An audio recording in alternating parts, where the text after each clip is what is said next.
What's up, everybody? Welcome back to the Post-Gazette's Pirates YouTube channel. He's Jason Mackey. I'm Noah Hiles. Jason, 4 games in the books, 158 to go. Obviously not a great start for Derek Shelton's Pirates. They dropped 3 of 4 here at loanDepot Park against a team that will probably finish in last place, a team that will probably lose at least 90-plus games, and a team that it definitely had no business losing a series to. I'll open the floor. I mean, where do you want to start? It's a series recap. There's so much to get into. Where do you want to start here? I don't want to start anywhere, Noah. I want to pretend that the past 4 days have never happened, just like I'm sure you did or you do. That was some bad baseball. Yeah. And even if you say this is the dynamic that's been going on in my head, even if you say it's 4 bad games, which it is, you have 158 to go. Andrew Heaney's quote that everybody's probably seen to this point, blank, it's early.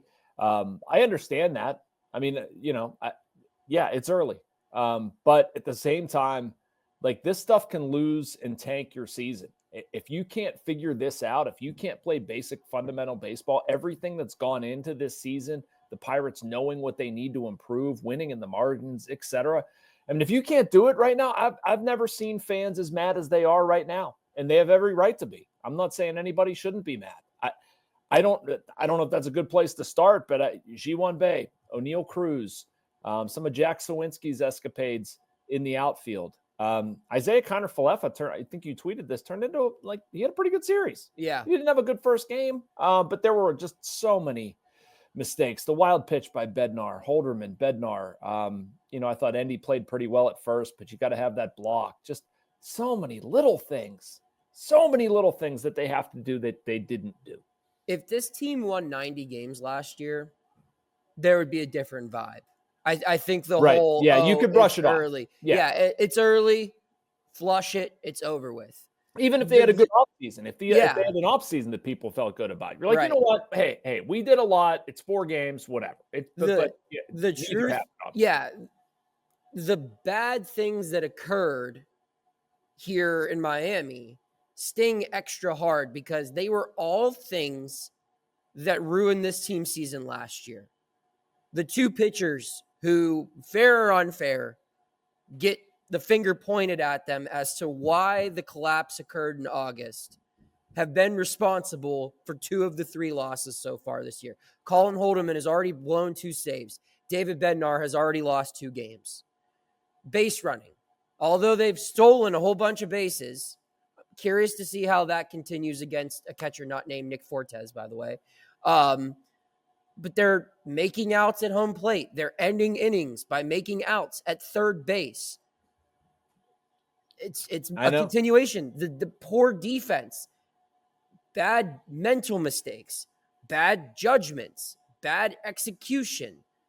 These are all things that plagued them last year, that prevented them from building in the first half and getting out of that pack of teams that were all in the same situation in that wild card hunt. And they were the things that led to their collapse. And nothing was done in the offseason to address this. The message was they had to get better internally. No one, through 4 games, looks to have improved internally. The things that they talked about all spring, Jason, with me, with you, with everyone else who was around, anyone who had a recorder, a phone, even a working set of ears, they would say that, like you said, win on the margins. We're going to win by playing gritty, fundamental baseball. That was the worst fundamental baseball I can remember seeing this team play in a 4-game stretch. And that's saying something. I mean, and it wasn't even them either. The Marlins were a bad team this series. They did not deserve to win 3 or 4 games. It's just the Pirates were worse. And that's truly saying something. Yeah, nothing was spared, right? Like, it was base running, it was fielding, it was hitting with runners in scoring position.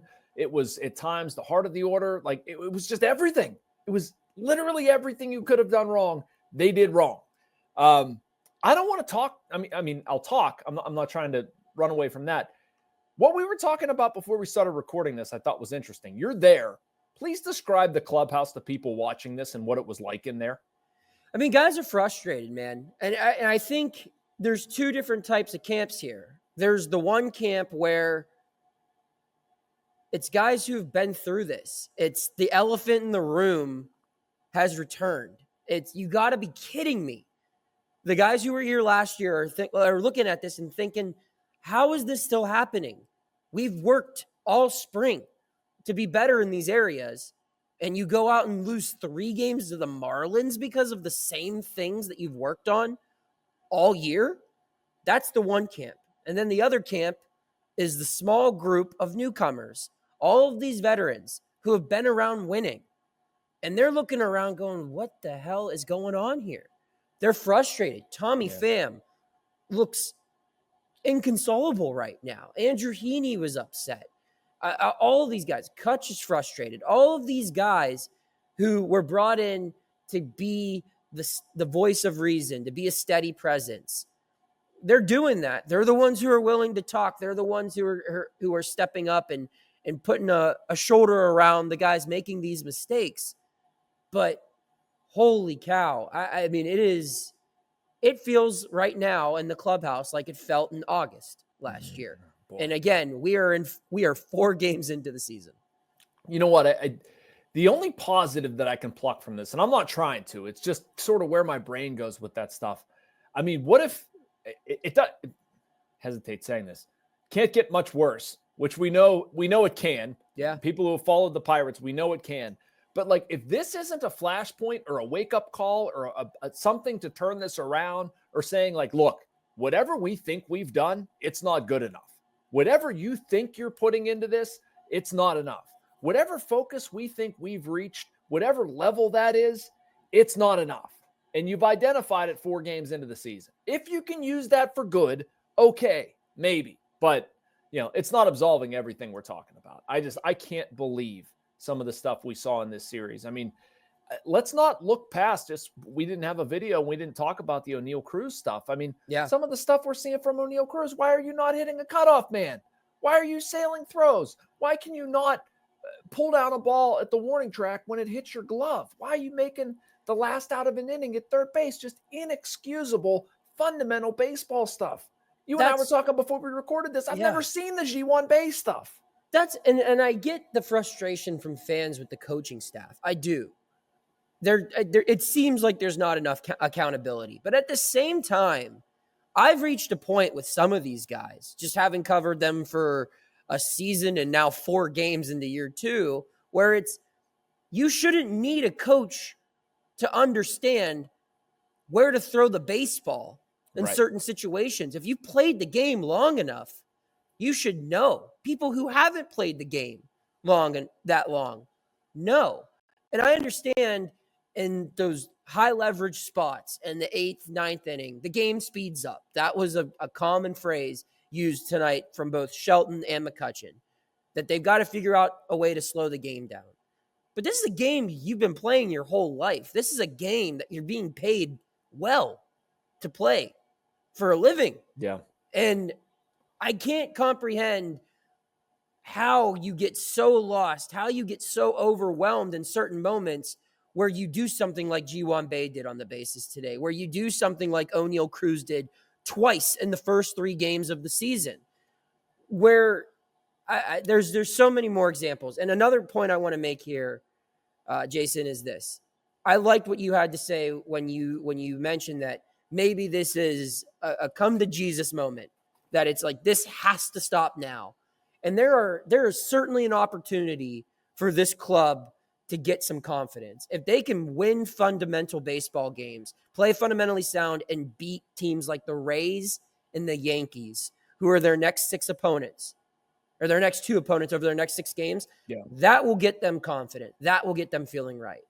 But on the flip side, if it does not work out, it can get very bad very fast. I was talking with Marlins writers, and they said what they saw unfold from this team, this Pirates team this weekend, reminded them of what happened to the Marlins at this time last year. That Marlins team in 2024 was coming off of a postseason appearance I believe only the 4th in the history of the franchise. Mm-hmm. They had guys on that team. They had a batting title guy. They had players. They had Jazz Chisholm on that team. That was a much better club that the Pirates swept in 2024 than the club that beat them 3 out of 4 times today. But they started 0-9, and they never found their swagger. And when you get into that big of a hole, it just collapses. And I think if these things aren't fixed soon, after what occurred last August, if they fall into an early hole here, I don't see how they battle their way out of it. No, and the other part of it, Noah, too, I mean, I think about the starting pitching. It was really good this series. They had a 2.42 ERA. Yeah. You know, the starting pitching was perfectly acceptable. How many 4-game series are they going to have a 2.42 ERA in? And I understand the starting pitching is a strength. That's not a criticism of starting pitching. It's just like your season ERA for starters, it's not going to be 2.42. No. And so it could be a lot worse, sadly. And to your point about these next 6 games against the Rays and the Yankees, I mean, yes, it's important to win them and get confident. I mean, right now they need to walk before they run. You need to see them execute basic fundamental plays. If I'm Derek Shelton, I'm going to Tampa tomorrow. I'm having like baseball 101. We're talking about all this stuff because frankly, like it does nobody any good to start bombing home runs in batting practice if you're going to do all the stuff we saw over the past 4 games. Right. Spend your pregame time doing that. Yeah. I mean, there's so much this team needs to improve on. And literally aside from starting pitching, like you said, Jason. But again, are those starts good, or were they good because they were facing the Marlins? Yep. Exactly. And the same thing with the stolen bases, like I said earlier. Cool, you stole a whole bunch of bags. Let's see you do it against Austin Wells later this week in Pittsburgh. Let's see you do it against, elite catchers. I don't think that's going to happen. We'll find out. There's a lot to be fixed after 4 games. We'll have you covered. Check out all of our coverage at post-gazette.com. He's Jason Mackey. I'm Noah Hiles. We will be there in Tampa. We will be back in Pittsburgh for the home opener. I'm sure the crowd will be in a great mood for that one. But in all seriousness, keep following along. At the very least, this team always finds a way to keep it interesting. And we'll have all the stories that need to be told there. Subscribe to this channel if you haven't already. And keep tuning in for more coverage here on the Post-Gazette Pirates YouTube channel.